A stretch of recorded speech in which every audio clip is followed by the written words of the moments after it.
This is Before the Build. I'm your host, Jake Fabish. This week, I had the opportunity to sit down with Jason Hoppe of Jason Hoppe Design. Jason is passionate about details and collaboration. Talking to Jason, you quickly hear just how committed Jason is to crafting details that seamlessly ensure that everything is not only built right, but also feels right.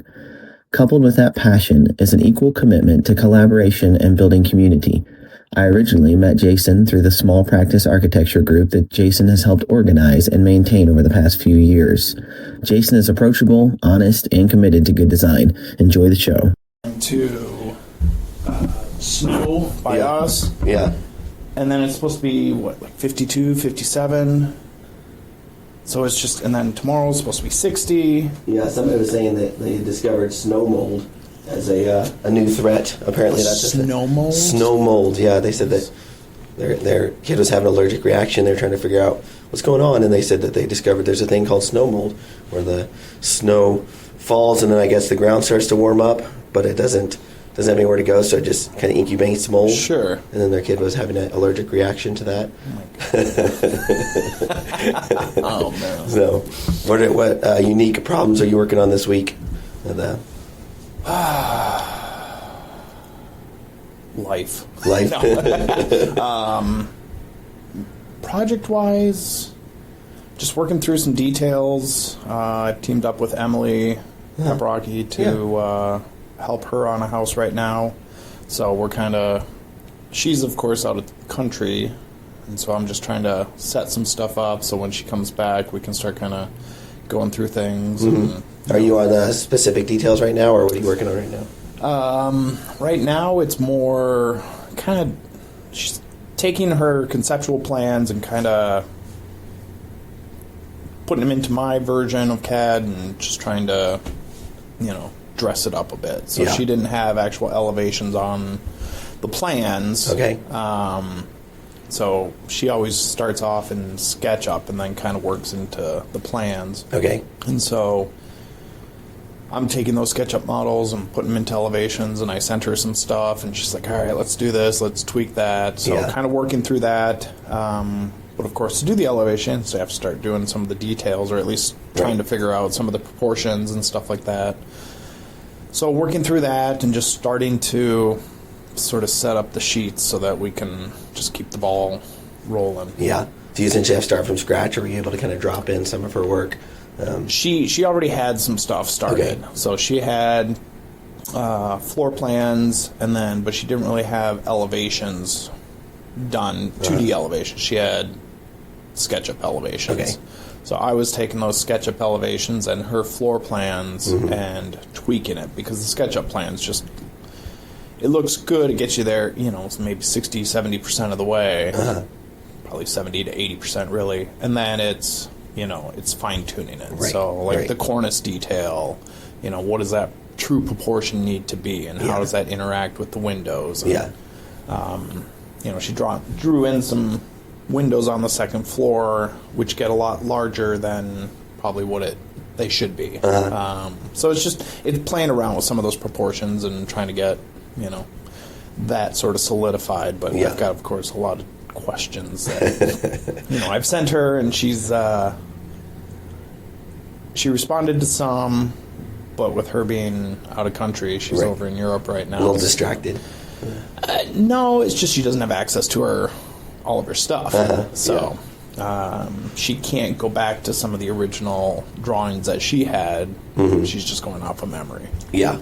But that's fine. But otherwise, just some red lines, taking care of a little garage, working on proposals. Yeah.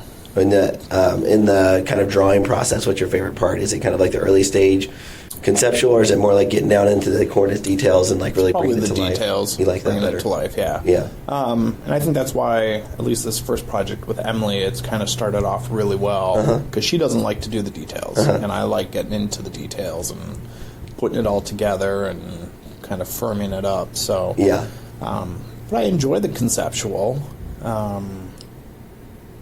It's just, I prefer, I think, the details, really figuring out how that all goes together. Yeah.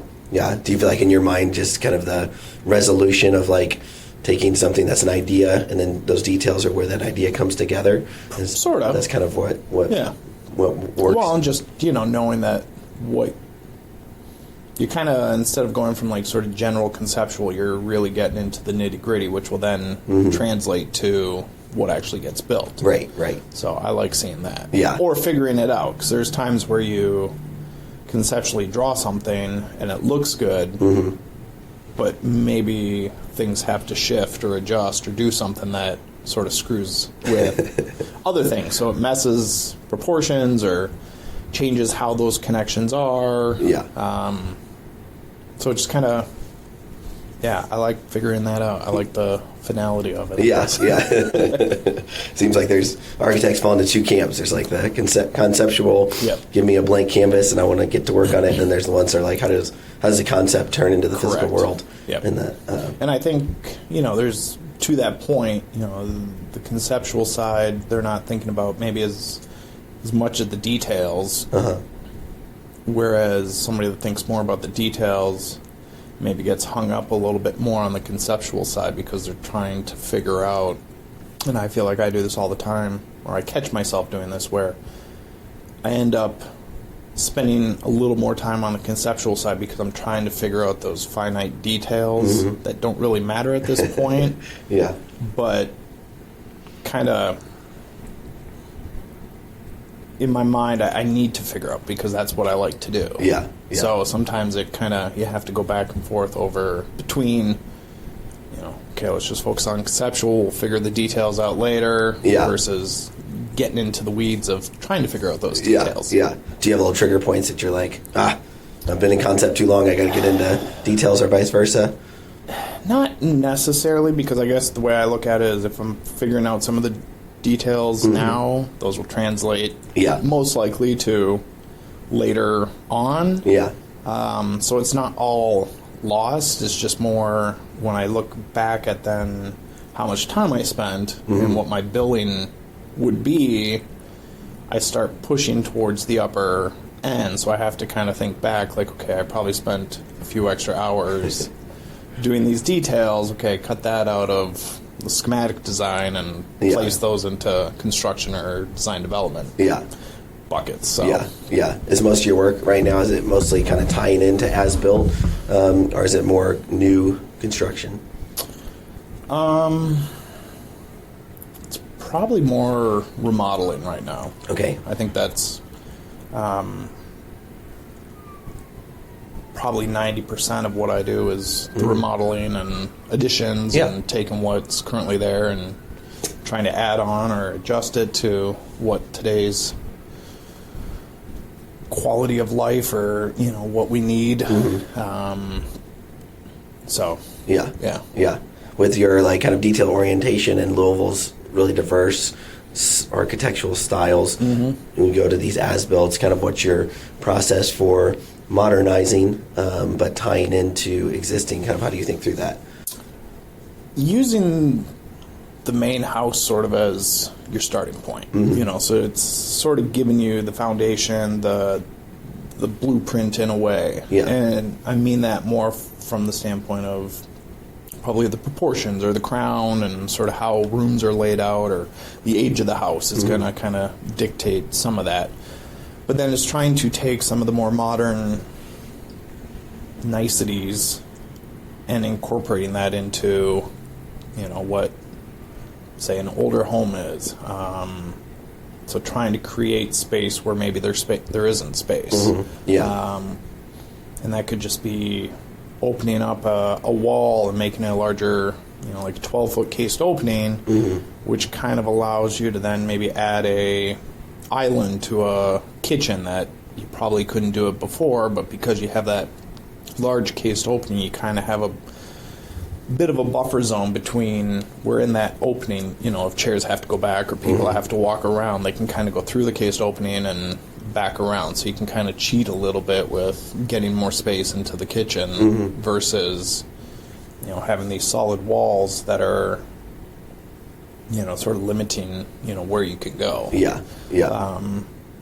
But the biggest thing is just, for me, is what I call seamless sort of integration. Just, I want the addition, I want the remodel to be new, but I also want it to feel like it's always been there. Right. Like, I know you're going to walk into the house and you're going to notice that all of a sudden you've got granite countertops or quartz countertops and the kitchen looks fresh.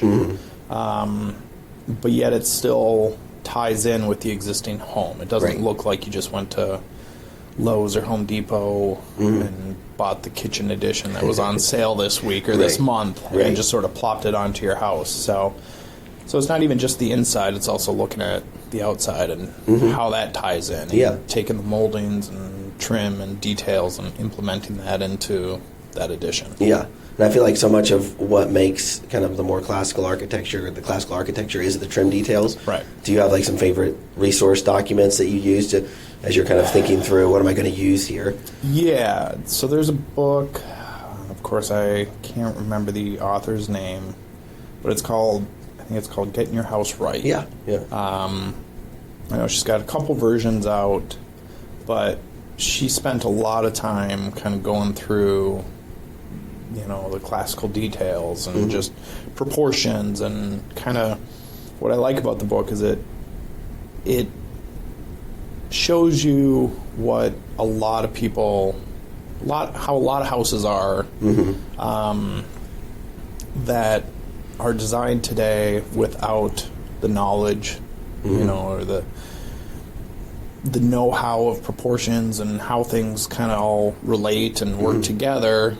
And so you get these, you know, and Louisville's, I feel like, notorious for it, where you have these 12-12 pitches, these super steep roof pitches on a home that, you know, doesn't need it. It can go to a shallower 6-12 pitch and kind of don't make it feel like it's so like the Abraham Lincoln top hat. It's, you know, or that the roof has more space or height than, you know, what feels like the main house. Yeah, there's more living area upstairs. Right.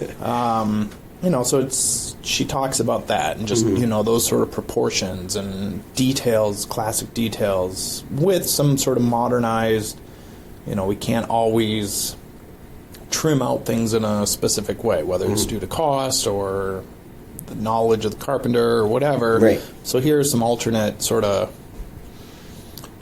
still get you close to it, but it's not, you know, and I'm thinking like an eave detail or a return, where instead of having that kind of box eave return, you know, you actually can trim it out in a different way. So that's probably one of my favorite books to kind of reference. But otherwise, just, I mean, I feel like I have a collection of books that, you know, just kind of the old, from way back in the day when they used to do plates and, you know, detailing out all the Corinthian entablatures and all the, how the proportions relate to the size of the column. And, you know, if it's a 10-inch column, it should be so high, and then your entablature or the beam on top, you know, should be this high, and then you break it down even more into, you know, each architrave and, you know, just all the different components that make it up. And so if you can use that, you know, then it's implementing that into your drawings, I think just makes your addition or work that you do that much stronger. And honestly, I feel like you can look at a house and you just feel like it just feels right. You know? And to me, that's the biggest thing. It's just getting those proportions right, getting those details right, and it's sort of that, like, cherry on top. It's that extra polish that just makes it that much better. Compared to another addition. And I think, like, a layperson can drive around and see or feel a lot of modern homes or modern additions. They've lost the soul. You know, you drive through like Cherokee Circle or, you know, the Highlands, and you feel the architecture, you feel connected to the homes. Correct. And then you drive through new subdivisions, and you're like, where'd the soul go? Exactly. Yeah. No, it's you hit the nail on the head. It's it feels everything's getting a little more mass produced, and I think it still sort of was like that back in the day. It just at a smaller scale because labor force or just the ability to do what they could back then. But I also think there was a little more pride or craftsmanship in some of the homes that were being built that you just don't get today. Not to say that there aren't homes, because there definitely are homes, and there's contractors out there that have great guys that put the time and knowledge and energy into it. But I would say I feel like a lot of homes today are just, it looks good enough. Right, yeah. And I think some of the products, the technology that's been coming out kind of helps dictate that.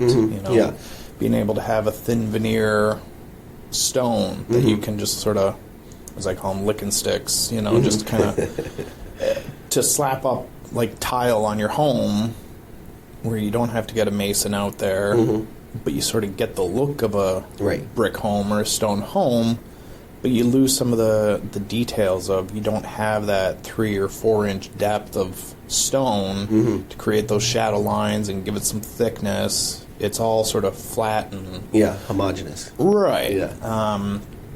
And so people can look at it and go, oh, it's a stone home, or it's a brick home. Yeah.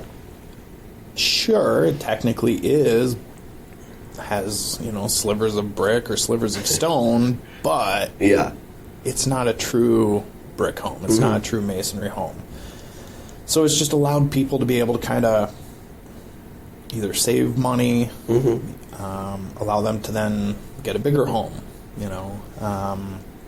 and for me, I'd rather have a smaller home with the better details and the better components in it than just having a big home just because I can. Yeah. If you were going to pick like your top 3 things to put the soul back in your home, what would be your top 3 like guiding principles? The scale, kind of keeping it more to what we really need it to be. You don't need a primary bedroom that's 20 by 20.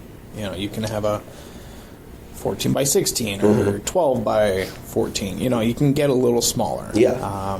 You don't need a lot of extra space. And I think there's some comfort to that. You don't have to have 10-foot ceilings. You can have an 8-foot ceiling. And I think that provides a lot of warmth and kind of comfort. It's almost like a blanket. There's an addition that I worked on at one point where I think our ceilings were 7.5 feet, and we did a little shallow coffer, and it was probably the coziest spot in the house. So that would be probably the first one. I'd rather have, kind of good shell, like, again, true brick, true masonry, true stone, and then, because in my mind, kind of get that outer shell, get a good set of windows, get good doors, get that exterior done. You can always update your cabinets later. You can always update your faucets, your hardware, stuff like that. That's easier to upgrade down the road versus trying to replace a window, which windows nowadays are like $1,000, $1,500 a window to have it installed. So you times that by 20, 30 windows, if not more, it adds up quickly. So I'm more of the mindset of like, just try to get the better components or structure, the things that you don't always want to replace or aren't going to replace as easily. And then, I think it's just the proportions of the size, the scale of the home. It doesn't need to be a big, massive home. You can scale things down and, think about each room, what's appropriate, make sure it fits the components you need in it. But do you need a room that has the ability to have, you can almost split it in half sort of thing? Yeah. Some people do, some people don't, but that's kind of what I think I would do. Yeah, and I think what can get lost in the kind of construction process that you go through is like the goal should be the human experience at the end of it. And I think everything you're talking about is things that affect the human experience that people don't always know how to put words to it. Right. Like you don't always know what the scale is going to feel like until you're in it, unless you're a professional who lives in that space. Exactly. And I think that's where most people, it probably wouldn't occur to them what the human cost is going to be for, a huge cavernous room that makes you feel lost and small inside of it. Well, it makes you feel lost. It's going to cost more to heat and cool the space. Yeah. And I think part of the, you take like the East End, there's a lot of the newer homes, the McMansions that were built, and I feel like people drive by those and sometimes look at those and say, oh, they see that maybe as there's some wealth, or that's what an upper level income can get you. Just because you have it doesn't mean you need to make it that grand. Like, again, work with, what works for your family, what works for you. You're the one that's spending the money on it. So, what your addition or what your house is going to be, you know how you live, you know how you function. Let's design it and create it and mold it to be what works for you instead of people down the road. Yeah. They call it the Pinterest trap, where exactly. You see somebody else did something beautiful. It could be perfect for them, but it doesn't always necessarily need to be completely duplicated for your situation. Right. So tell me, you didn't get started in Louisville. No. You started in Chicago, is that right? I actually started up in Wisconsin, in Milwaukee. Went to school in Milwaukee for my architecture degree. Okay. And then worked for a design build firm out of college. Did an internship during college, but we had, what was it, the 2000 recession or something like that. Yeah. So the firm that I was interning at, they were unable to bring me on at the time because they were just uncertain where things were going to go.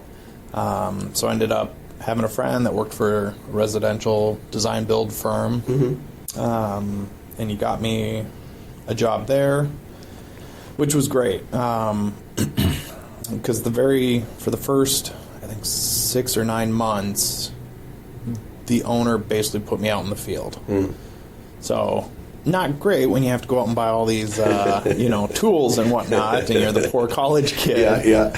But the learning experience was great. Learning how to frame up a home and all the components that sort of go into home building, learning the process, I think was very beneficial for me. Yeah. Was that your first exposure to the trades, or had you worked like some construction before? No, that was probably the first exposure to it. So you start learning the ropes, and they will make sure you learn the ropes. Any hazing rituals they put you through? None that I can describe on camera. I don't know what the statute of limitations are. But then after that, I started getting brought back into the office, and the system there was we would get a lead that came in. The owner would then sort of, depending on what the project potentially was, he would pass it off. I think there was 3 or 4 of us, sort of designers, architects, in the firm, and we had a kitchen designer, and it was a decent sized firm. And from that point, you then went out and sort of basically sold the project or sold the company for the project. So you would meet with them, walk through everything, what they wanted to do, generate some ideas, talk to them, and then we would come back and basically put a proposal together. And I remember having like a little cheat sheet of, okay, if it's a kitchen, it's, X to Y, and here's the multiplier. And, we just kind of would draft together this schematic proposal of what it was going to cost, and then give it to your boss. He would send it on to the client, and hopefully they would sign off on it. Yeah. And then you were the project manager for that job. So that was really great experience because it actually feeds a lot of what I do now. But I only was there for a few years. I didn't see myself. I felt like I maxed myself out within the first couple of years. Like I wasn't going to get much higher. I ended up running the framing crew. So I would be first thing there in the morning, make sure everything was set up and running to get material if we needed it. And then working on designs and the sales side of it. And then at the end of the day, kind of making sure everybody had what they needed, know where they were going. And I just, it was a lot. And while it was a great experience, it wasn't what I wanted to do. Yeah. And so I ended up looking for a new job, which was more, I wanted to get into the higher end residential. Okay. And found a job down in Chicago, North Shore, Chicago. And, that was basically, I sort of met with the owner. It was a smaller boutique firm, and they did a lot of nice stuff, and we just hit it off, and it kind of became like how soon do you want to come down here, and how soon can you start? Those are the best kind of interviews. Yes. Yeah. So, yeah, within a month, I think, of that interview, I was moving down to North Shore, Chicago. Well, starting and working in a whole different sort of environment. So this was strictly architecture. And in Illinois, you have to be licensed for any sort of residential work. So the owner of the firm, he was licensed, and there was, when I joined, I think there was two others, associates with an office manager, all sort of working towards our license, getting the time in that you have to do to, you have to work under a licensed architect for so many years and put so many hours in and have so many different aspects of the, of an architecture firm and what you do and different stages of the process. Yeah. And being at a small firm, it was great because you got to see everything. It's sometimes I worry at a larger firm, you kind of get pigeonholed into a, you're only working on red lines or you're only working on this, and you don't get to see some of the other aspects of an architecture firm. So I was there for 6 years, and then recession of, 08 or 09 came. I think Chicago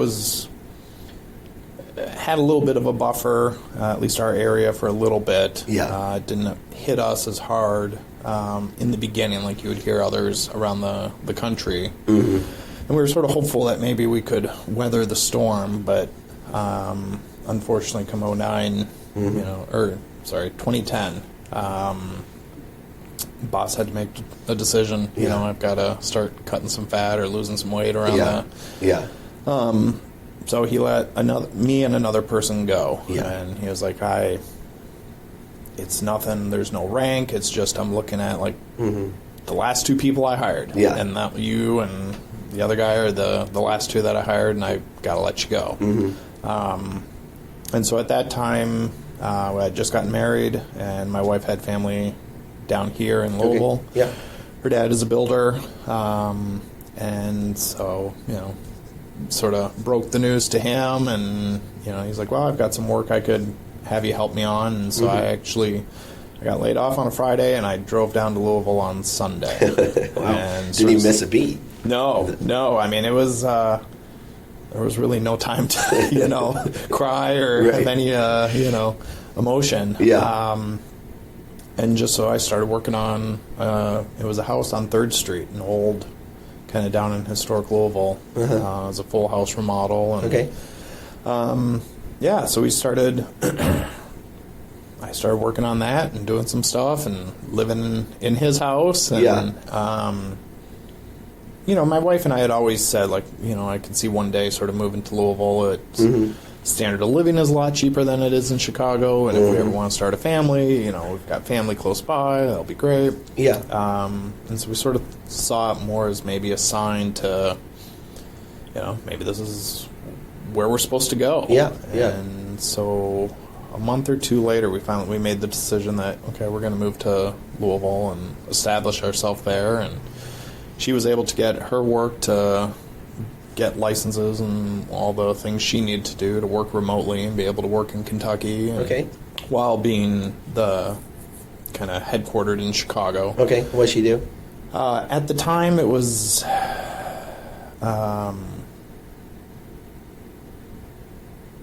some sort of management. Okay. With, I think it was SAP. So dealing with different kind of organizations and helping to sort of manage those. Okay. And I just started working sort of for my father-in-law, doing projects for him and helping him out. Did he stay busy through the whole, like, 2010, 2012 area? He had a couple projects, but I know it, like pretty much everybody, they all took a beating. Yeah. 'Cause he was a builder. He had a lot of irons in the fire, I guess you could say. Buy up, in these developments, buying up some lots, thinking he'll have a client that will want to build on it, and then getting stuck with, those lots, and nobody's building, nobody's buying, and you still got to pay the mortgage on it, so, or sell for a massive loss. And so, no, it was definitely trying times for him, but he had enough work that, he could kind of feed me some stuff. And from there, once we sort of moved and I was doing my own thing or helping him, but looking to grow, I was still trying to interview with as many people as I could. Sent out resumes to everybody, all the big firms. I know I met with Luckett and Farley, and which I had always been sort of a smaller firm person, so to go to a larger firm like that was going to be eye-opening to me. And they liked everything I presented to them, what my portfolio was. It's just they used a different CAD program than I was used to, and when you're unemployed during a recession, it's hard to fork out the money to try to learn a new program. Met with some other kind of local architects. One was Tim Winters, which is a very famous architect here in town. He's now retired, but he and I hit it off really well. And while he wasn't able to kind of bring me on at the time, he was able to sort of feed me some work. I think because of who he was, he had a little bit of a backlog and was able to take some of that backlog and pass it along to me. So I was able to help him sort of as a consultant in a way, help design, or not design, but draft and take his ideas and put them on the computer and work through details and stuff like that. So there was a few projects that, was fun to work on with him. But it was just sort of starting to get my name, meeting with people. We went to, I think it was a Norton Commons in the earlier phases. I don't know if it was a Homerama or if it was more just they had their own kind of open house for Norton Commons when they were trying to get that getting that off the ground. And met up with a builder there who we hit it off with the Ramage Company, David Ramage. And we did a lot of work together for 6-7 years, I think. And then, again, as I was doing work for him, you have other people start hearing about you, or, and word gets around, because that's how Louisville is. And, I just sort of started, like I said, growing my name and meeting with other people and growing the company. And so it just kind of became a word of mouth and just, keep doing new things. And I think my experience in Chicago sort of, I don't want to say elevated me, but it brought a new design characteristic a little bit, a little more refined, maybe a little more classical, again, going back to the details, the proportions, the scale, and just kind of bringing something that just wasn't your typical Louisville-style architecture.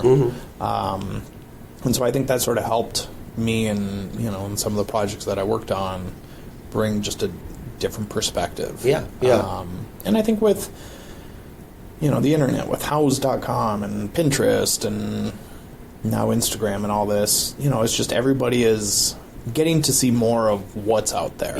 And people realizing, I like that, or I like that. And maybe they didn't realize they liked that before. And so it's being able to then kind of take that image and it's like, okay, I know exactly what you're trying to do there, and implementing that here. So I think over my 16 years of being in Louisville, I've seen the architecture, I feel, grow and become a little more refined. I think people are starting to take appreciation for some of those details or some of the way things get laid out compared to what they used to be. So what originally drew you to architecture? What caused you to go to college for architecture? I think it was just always sort of my path in a way. There's family members that were on the engineers, so there's always sort of an engineer side in the family. Played with Legos a ton. Always developing cities, designing, building buildings. And, it just, I think, was sort of like naturally just, this is what I'm going to do. Applied to the University of Wisconsin-Milwaukee for architecture. Got in, and, away I went. Definitely, the ups and downs of any school, but it was an overall great experience. I feel like, so what was that transition like? Kind of like, it seems like it's pretty smooth headed into college. You kind of knew what you wanted to do. You did that. And then your first, like, those 6 to 8 months on the job site for the first time, like, putting physical world materials together, what was that transition like? I think it just really sort of hit the sweet spot for me. Like, even in college, university, it's a lot more sort of theoretical design, which for the first 4 years was fine, but I kind of got to the point of, like, and I think part of it was having an internship, working in the summers and working holidays or whatever at this other commercial architecture firm. I knew there was more to the office. I knew there was more to how a firm sort of ran and what the real world was like compared to what school was. And so I specifically remember in my last year just that desire, that want to get just through this as quickly as I can and get out into the real world. Because I knew, while theoretical design is great and it allows you to explore things, there was a lot of times where I just felt like, I don't have a budget. It would be nice to know what the budget is. Would this even work? Would this not? Would this even... could this even be built? It sounds good, but there's been times I've looked back through some of my projects and, it's... There was like an auditorium that was basically overhanging, kind of just out in the air, but it had the stadium seating, and thinking, okay, if that was poured concrete, like, how was that even going to be supported? Like, it looks good in plan, it looks good in theory, but how is that actually going to happen? It probably won't happen. But that wasn't the focus of school. It wasn't trying to focus on would it actually happen or would it be realistic. It was more just trying to think through the different theories and explore different options. So transitioning to the real world was sort of, I couldn't wait. I probably wanted more of the architecture firm experience than being out in the summer and the fall and the winter of Milwaukee, swinging a hammer or putting things together. But again, that's what kind of shapes you and gives you the experience that you want or need. Did you almost feel like a different person when you went back into the office and at that point with kind of like your hands-on knowledge now kind of seeing how things go together, or what was that like going back to start drawing again? I think you just have a better appreciation for how things go together. It's having a detail where can you actually get a nail gun in there to actually nail that or swing a hammer to get that in there. It looks good on paper, but in real life, does that actually come to fruition? So just, I think having some of that experience or just how things get put together just gives me a different insight as to sort of how the building comes together. And that's kind of goes back to like even the details, just understanding how a building goes together can help your design, or even schematically or conceptually. It's just it was all a good experience. And then that, I'm just trying to track in with your transition. So you moved to Louisville. I imagine that being the other big transition. What was the hardest part of transitioning from Chicago to Louisville, do you feel like? Well, one, now I'm kind of on my own. And not having that sort of mindset of having to be your own firm, your own boss, wearing all the different hats, how you market yourself, having to set up a web page and meeting with people and then designing and then billing and, all the components that go into running a company. Whereas when you're an employee, you know, you can kind of punch in, work your 10 hours or whatever for the day, punch out, go home, and you don't have to think about, okay, when's that next project going to come in? Right. Because somebody else is doing that for you. You just got to go in, get the project done, do what you're working on, and then relax at, you know, the end of the day. Whereas as a business owner, and I'm sure you can relate, you're always thinking about something. Oh, yeah. You know, whether it's billing, when's that client going to pay? You know, what's the next job that's going to come in? Have I posted to Instagram? Have I posted to Facebook? Have I updated my webpage? You know, have I done this? Have I done that? Yeah. Or what can I do differently? And Right. how can I do this? Oh, yeah, there's that proposal I need to write. So I think there's always there's more of that sort of complexity of, not complexity, but just there's always something going on in the back of your head that as an employee you just don't have to worry about. So I think that's probably the biggest sort of shift. And even today, there's many days where I go, I would love to. I enjoy being my own boss and the flexibility and the perks that come with it. But there are definitely days where it would be nice to just kind of take that off my shoulders and just, you know, just be that employee again. Right. I think my favorite question people ask me is, like, what's hard, when it's busy or when it's slow? And I'm like, as a business owner, it's all stressful. It's always stressful. When it's busy, it's like, how am I going to get this all done? When it's not busy, it's like, why isn't it busy? What's wrong? You know, you go on vacation, it's the first few days, you're still thinking about work. You know, you're sort of slowly coming down and getting into that vacation mode. And then you get a couple days of vacation where you're just relaxed and stress-free. But then as it gets towards the end of the vacation, you start ramping up, going, okay, I know I've got all those emails that I've flagged that I got to deal with when I get back, and okay, I've got these drawings to do, and billing, marketing, when's the next job, meeting with people. So you start ramping up again. So really your, let's say, a 7 or 10 day vacation is really only 3 days, 4 days max of Somebody should have warned our wives. Exactly. How many days on vacation you need to add 2 buffer days on either end. Exactly. As you look back from like your time here in Louisville, what is like one positive transformation or growth area for you as a designer that you can trace back to your experience here in Louisville? Probably just just the natural growth, you know, of, again, having to be your own business owner. You know, just taking on that more responsibility.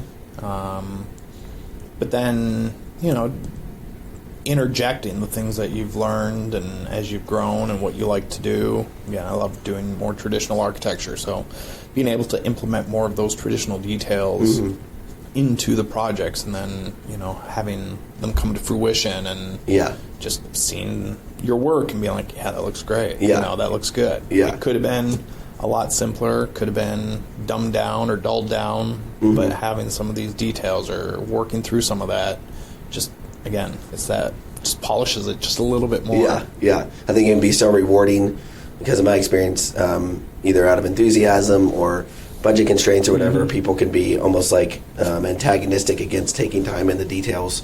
But when you can get a client convinced to trust you enough to stick with the details, and then they feel it at the end of it, that's super rewarding to be like, see how those details impact the human experience. So rewarding.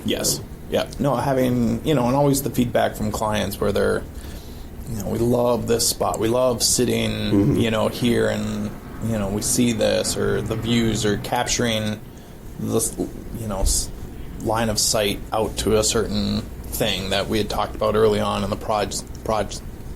You know, and just how much they love what they have. You know, they couldn't conceptualize it, or maybe they couldn't conceptualize it or envision it like I could or another professional could.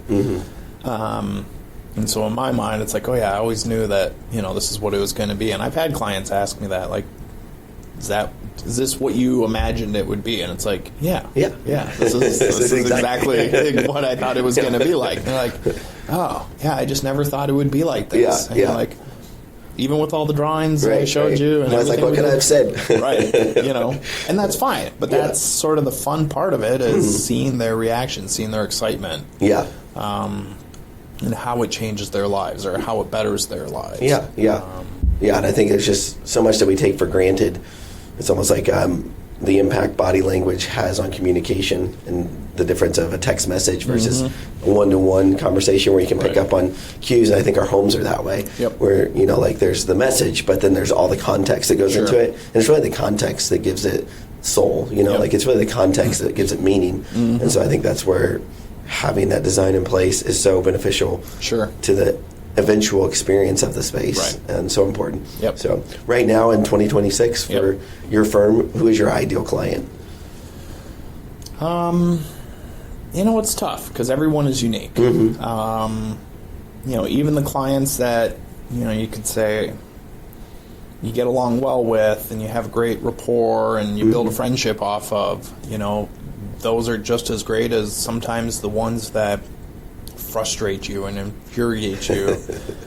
And it's not so much, and it's usually more, it's either they just don't understand what you're doing, or they're just the kind of person that maybe they see it, but in their head they're like, well, what if it was like this? And it's just, you sort of get to a point where you're like, all right, I think we're good.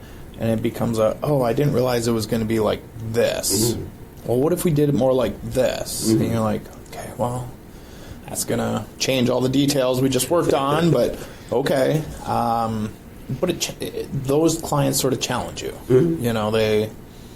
And so there's something to be said for that. I mean, if everything was easy and sort of the same, it gets boring. So even the clients that maybe aren't your ideal clients, are still good clients. But I think it's just, it's the client that pushes you, makes you think outside the box, try to think a little more creatively.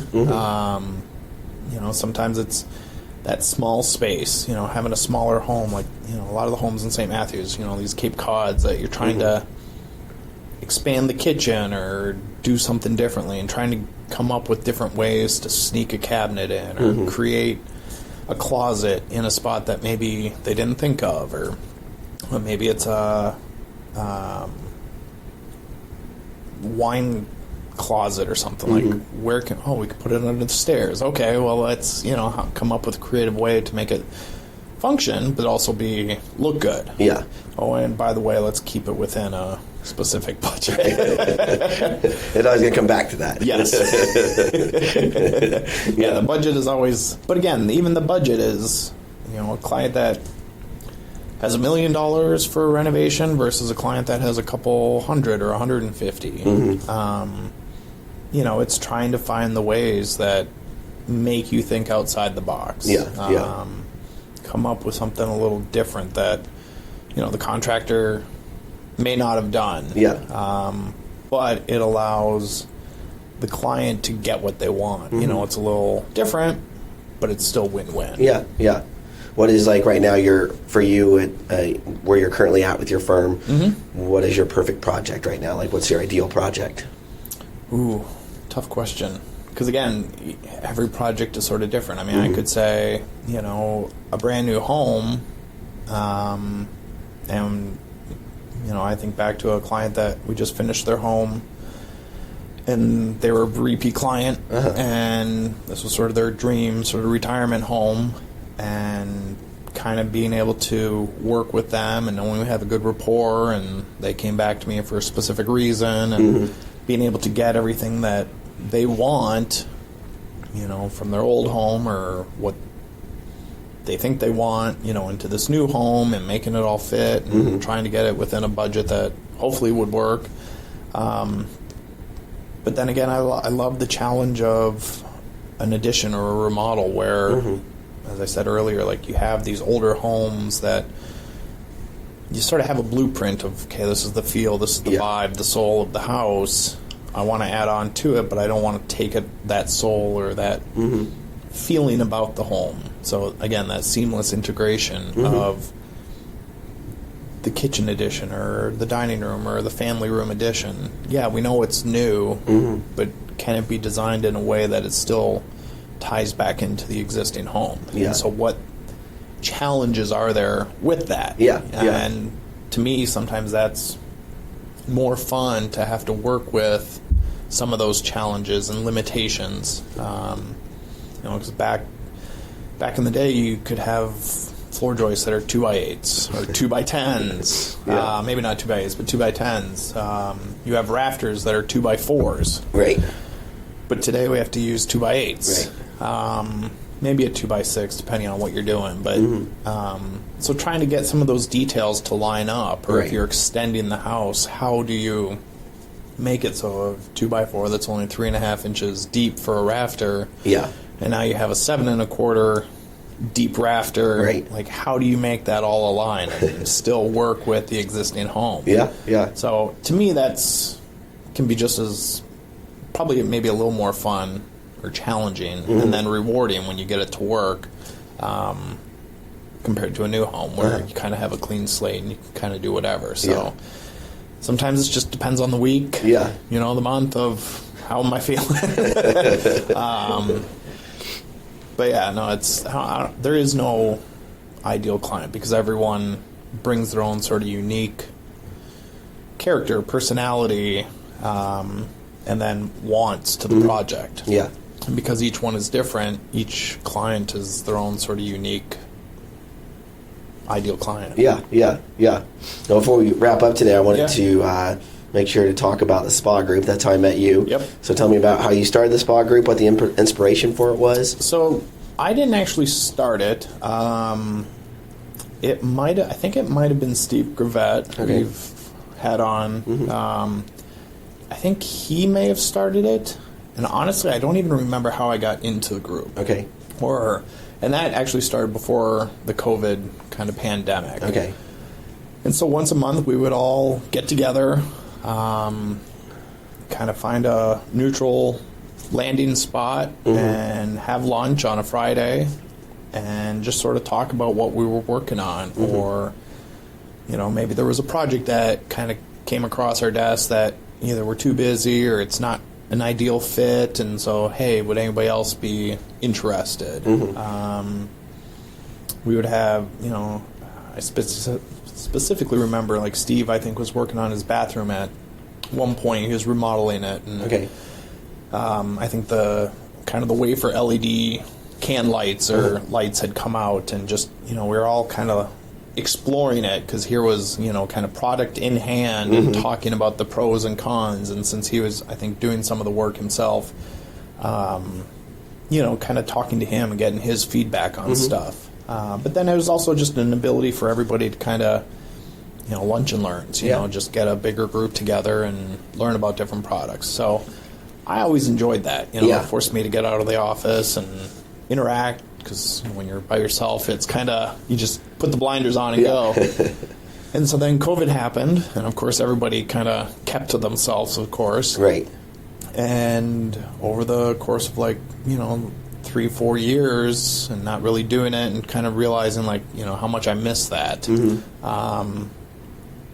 tried to kind of get it going or talking to people, and it may have been Steve again or somebody else I was talking to, and it's just like sometimes you just got to rip that Band-Aid off. You just got to, or no, maybe it was David Mayo, I don't know. Yeah. Somebody that basically said, sometimes you just have to take that initiative, and just do it. And I was just like, you know what, that's right, I am. And so went back through all the emails and found the group of people and just started kind of putting something together, and the initial response was great. We had a lot of people kind of come out and, show excitement and appreciation for getting together. And I think people, enjoy getting out of the office or taking a break and catching up with people. So then basically just kind of every third Friday of the month, just getting together, and again, whether it's just sort of talking about what projects you're working on, showcasing stuff, not as a bragging thing, but just, hey, this is what I'm working on, or getting feedback. That's one thing I sort of miss not being in a firm and being on my own is having that ability to, work through a detail, or you get into a situation like, how would you do this? Well, I don't have anybody to really, how would you do this, or bounce an idea off of. So having this group where you can kind of reach out and be like, hey, has anybody ever worked with fill in the blank? Whether it's a product or a contractor or a person or whoever, or do you have a reference for somebody? Like, who can I talk to? That's sort of like a mini firm of just, there's a lot of people with different levels of knowledge and experience. And so having that resource to be able to reach out to is good, because a lot of times we don't know. Right. And so that you either leave it up to the contractor to kind of figure it out, or you figure it out on your own. And who knows if it's a crapshoot, if it's going to work out or not. So if you can find somebody that has some experience, even better. So we've just tried to get that going again. And I think it's been great. Always could use more people, wish more people would come out, but I also understand everybody's schedules don't always work. And but for those that do make it out, it's great. And then because of that, the new president of the AIA for Central Kentucky, who's a part of that group, reached out to me and has asked, hey, would you want to be on the AIA board and help sort of, with that process, sort of similar thing, but focus more, not just the small group that I know now, but expand a little bit more to other people. So I got voted into that and trying to, hopefully we'll get going with that, trying to get some other people to either join our spa group or trying to find another sort of spa 3.0 sort of thing. But just kind of keep people, being able to talk and realize, figure out solutions. I know one person I talked to, they're like, what about healthcare? It's like, thankfully I have my wife that can cover our health insurance with her job. But, for those that are sole practitioners, what do you do? And so I'm trying to, figure out ways to think through some of the other problems that other people have. And with maybe forming this other group, we can kind of come to some resolutions. What would you, if you were going to say you had a chance to talk to a fresh architecture graduate, I think one of the things in design is there always has to be a bit of ego, because you have to believe enough in your sort of professional chops to kind of proclaim this as a solution. Sure. So there can be a temptation, I feel like, to like independent thinking, which can be really helpful in ways. But you clearly have valued and prioritized community and collaboration with other architects, which I think could be unique in a design community when there can be egos involved. So how do you think about kind of community and collaboration as a small firm architect? I think it's, just being a part of the community, giving back to the community, trying to incorporate the community into what you do, sort of pulling back the curtain a little bit and showing them, this is what architects do, this is what professional designers do, this is, maybe why I don't want to say, I'm not going to say we're better, but because that will definitely come across the wrong way. But what makes us different than somebody else. But I think just getting the community involved is probably the best way to kind of spread the word about what we do. And I know like the home shows and the AIA puts on a home tour every year. That's homes that are designed by architects versus homes that are built and designed by the builders and draftsmen. So what, and maybe it's some of those details that, again, it's the cherry on top that kind of make that project just a little different than the home next to it. So why, by having that kind of polish, this is why you would hire an architect or a design professional. And I think that's, in my experience, like, people know when it's wrong, but they don't always know how to make it right. Correct. And I think that's where design comes in. Yep. You know, design is the answer to the question, what's wrong here? Mm-hmm. And I think that's why I value design first approach, Sure. is because when we get that right, Yep. then you're not surprised at the end. Your expectations are met. Right. Your felt human experience inside whatever the space is Yep. feels right, and that's the reward. You know, it's like when we all collaborate together as a community Correct. of design professionals, and we execute on a vision that's well designed and well conceived, and has the human component of our client like prioritized as the number one thing here. We get to the end of that, and everybody's happy. Sure. You know, us as designers, we get to feel the joy of like, hey, this feels really good. Correct. And the homeowner gets to live it every day. Right. And, you know, even in what, like you were saying, they can't always verbalize what it is that feels so right or Yep. how they got there. They just know it's They right. just know it it's works that out. feeling. You Yeah. know, and I tell clients that all the time. You know, it's a lot of what we do is all about scale and proportion. Mm-hmm. You know, making sure it's kind of at that human level. Mm-hmm. Because, and I'll tell people, like, if you ever walked into a living room or a space and you're just like, just something's off. Yeah. Like, it just doesn't feel right. Right. And it's too big. The Yeah. ceilings are too high or something's off. So working through those details to figure that out makes a better life. Yeah, experience. No. Yeah, and such an expense. So let's get it right. You know, like no matter how you approach it, it's going to be a big ticket item. Correct. Yes. So let's make that big ticket item Exactly. worth your expense. At the Exactly. end of it, you just have joy. Right. Exactly. Awesome. So what is the easiest way if somebody's listening and they're like, I want to get a hold of that guy? What's the easiest way to get a hold of? Probably either through my website. You know, I have a contact form, so jhdesignstudio.com. I have all my contact information on there. 2026, I've been trying to get more into the social media side of things, trying to be a little more proactive with either work that are kind of on the boards and renderings that, you know, I'm producing, or taking some of the old projects and presenting those. Not a huge social media sort of person, so sort of stepping out of my comfort zone. Yeah. But, you know, I think it's just good, and knowing that that's sort of how society is right now is... so I think it's JH Design Louisville is my Instagram handle. Okay. But yeah, that's probably the best way. And help me out. What's the best way to pronounce your last name? Hoppe. Hoppe. Okay. Yes. So like a beer or like a bunny. Jason Hoppe. Yes. Okay. Make sure I say that right. Thank you. Awesome. Well, thanks so much for coming on. Thank you. We'll have Thanks you for back. having me. Perfect.